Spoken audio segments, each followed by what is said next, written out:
Hey, my eyes are up here. What are you staring at, huh?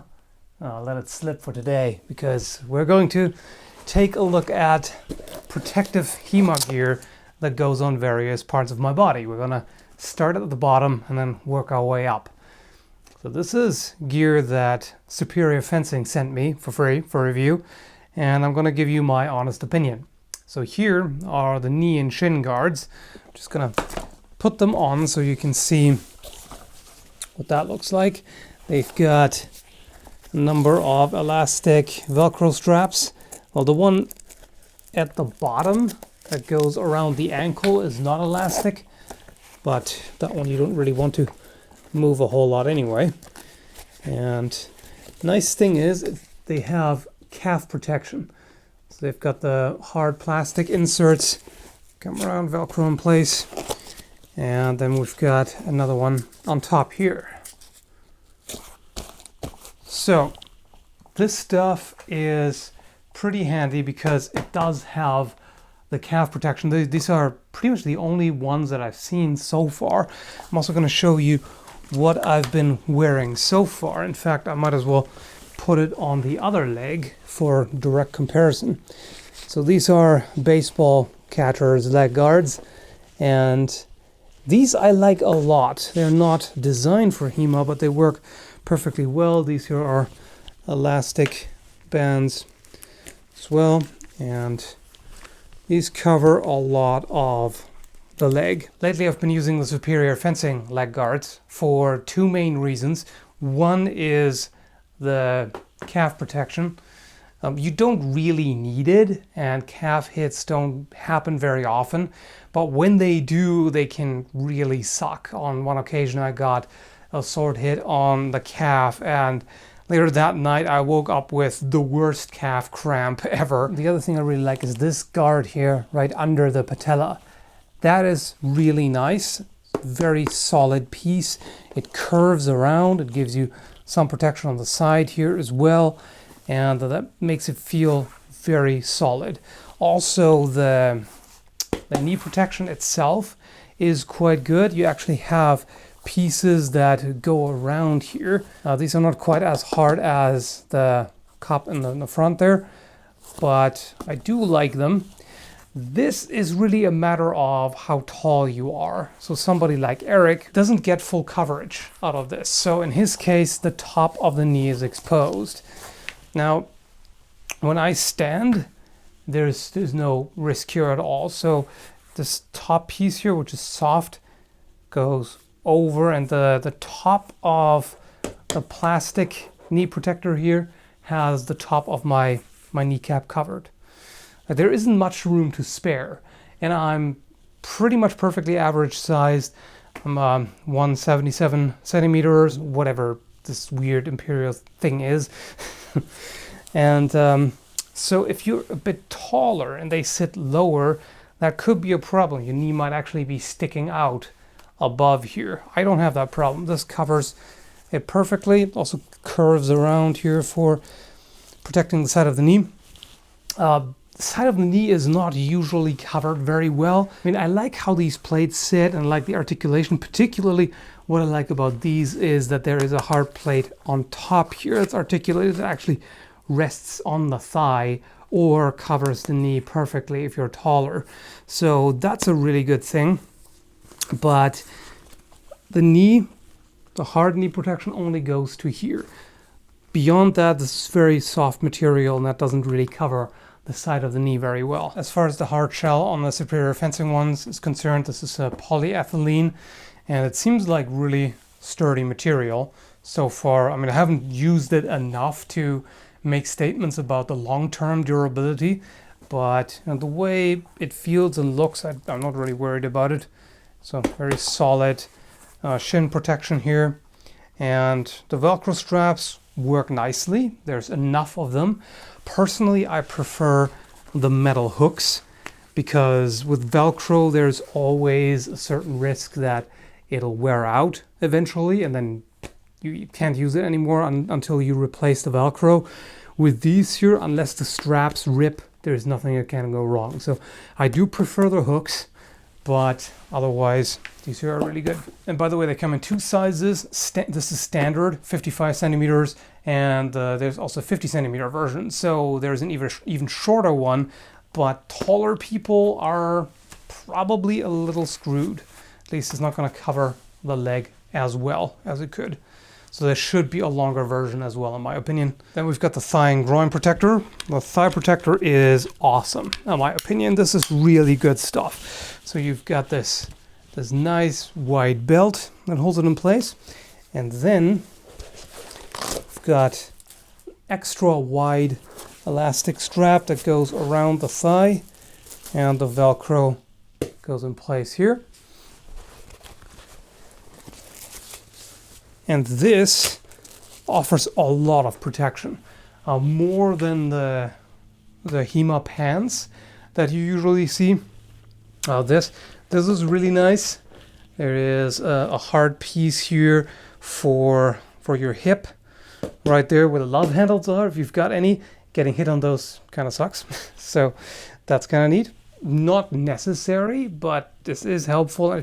If you got a very hard hit right on the hip, that could lead to injury. So this is definitely good to have. This is all hard protection. So if you get really hard longsword hits, for example, on the thigh, this is going to be quite nice to have. Not absolutely necessary by any means. The thigh can take quite a bit of abuse. So hard hits usually to the thigh, because you have major muscles there, isn't really a problem injury-wise, but again, nice to have. And with my height, these two work well together. You can see that the top of the knee guard here actually closes with the bottom of the thigh guard. So this is excellent protection, and these are comfortable. I don't really mind them at all, considering that this is pretty heavy protection. I can move in them just fine, doesn't bother me at all. Various stances, pretty deep stance, not a problem. Footwork, this is all really no issue whatsoever. So excellent protection, very good comfort. However, here is the problem of the cup. This is, well, completely useless. Basically, if you fit in this, I'm sorry. I mean, I'm joking, but this is so small. I think this one here is standard size, and no, there's no way. I mean, if what is supposed to be protected is getting squished out the sides, that's enough TMI for you. This is not good. So this is completely useless. I mean, I like the design overall. It clips in here. This is nice. The other thing I don't like is that there's one strap that goes in between your legs and kind of rides up there. It's just, no. Also, as far as I can see, you can't take out the hard cup. This is all stitched.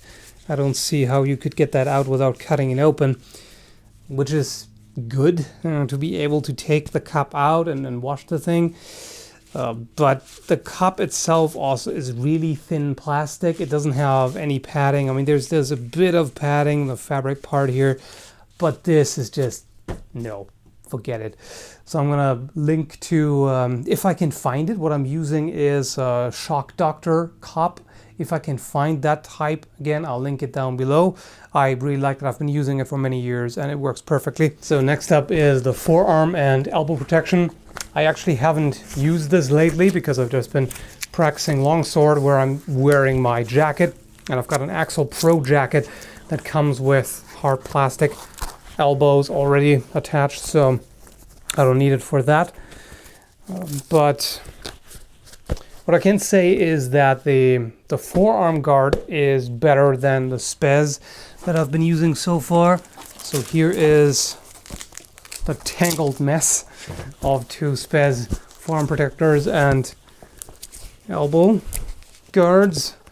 So, I mean, they aren't terribly different, really. It's the same kind of principle. You got two elastic Velcro straps, and you've got the hard plates inside. And in both cases, the elbow cup attaches via a Velcro strap to the forearm guard, so you can take it off. They are even interchangeable. In direct comparison, the superior fencing ones are a little more anatomically shaped. You can see that it kind of dips in here and flares out a little bit, whereas these here are somewhat simpler. These seem just a little larger, like they give a bit more coverage. It's not a dramatic difference, and to me it seems, I would prefer if these were a little wider and curved around more to make sure that they really protect the elbow perfectly. This again, fit is a matter of arm length and everything. There's a review of this stuff on the Blunt Iron channel as well, where Lee and Eric take a look at these and talk about them. And they seem to have some issues with the elbow. It doesn't cover fully. With my arms, it seems to be fine. At least the elbow, the cup is covering the elbow completely, and I don't really have any issues. The side here is covered too, so for me they fit perfectly. But again, keep in mind I haven't used them in sparring so far, so this is just basically first impression. So between these, I think I'd prefer the superior fencing ones. These go for a total of $62 US, whereas the superior fencing ones here are 35. So that's substantially cheaper while being, you know, a comparable design and potentially better, in my opinion at least. By the way, the other prices, I forgot to mention, the knee and shin guard goes for $35 US. And if you look at a lot of other stuff like the Red Dragon shin guards, for example, they go for 95, so it's substantially more. Even just a simple Spez skirt costs 79, and the thigh and groin protector goes for $40. So that is really good prices, definitely budget oriented without being, you know, budget quality, so to speak. So really excellent prices, I gotta say that. Finally, we have the Gorget. And frankly, this one I took out of the box. I felt a little bit looked at, and then I was like, nope. What I'm currently using is a Destroyer Mods Gorget. These go for $40, which is twice the price of these. So these are still cheaper. But this just is a lot more effective for me. Before I had this, I was using the PBT Gorget, and that one offers more protection. It covers the collarbones, which was the reason why I got it in the first place. But I found that this really interfered with my movement. So I was thinking that it was mainly the jacket and the gloves, and those still are a major impact on how well I can move. But particularly certain guards, like right side aux, I couldn't really get into the proper guard with that one. And then I started using this, and it suddenly worked a lot better. So this doesn't give as much coverage, but a lot more mobility, and in the jacket it's not a problem.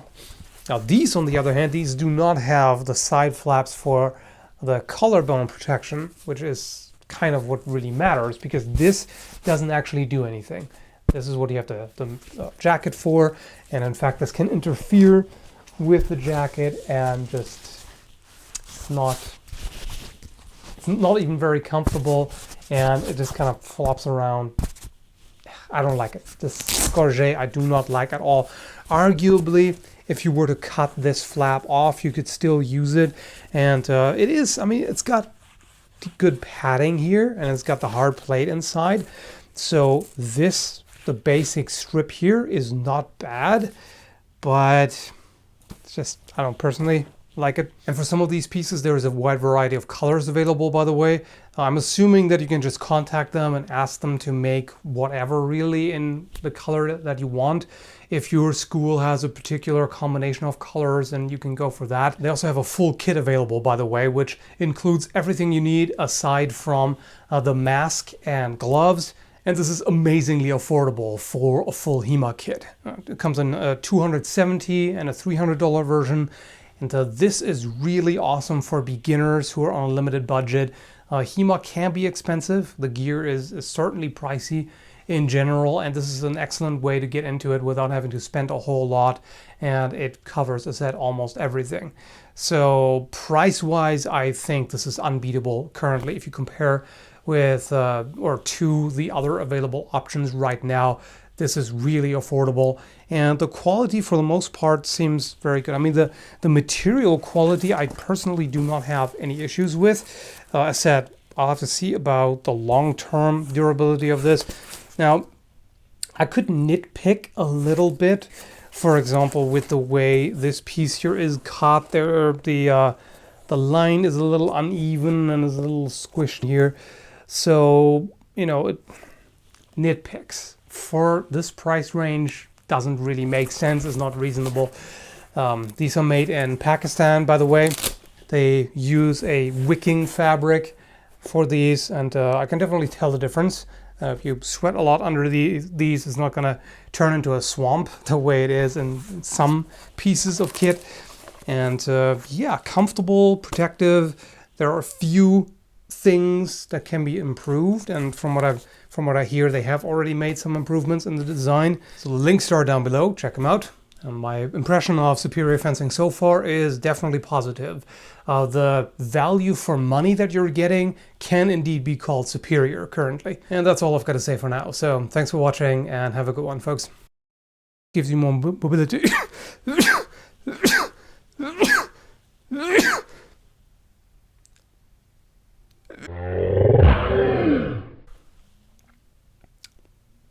I'm done.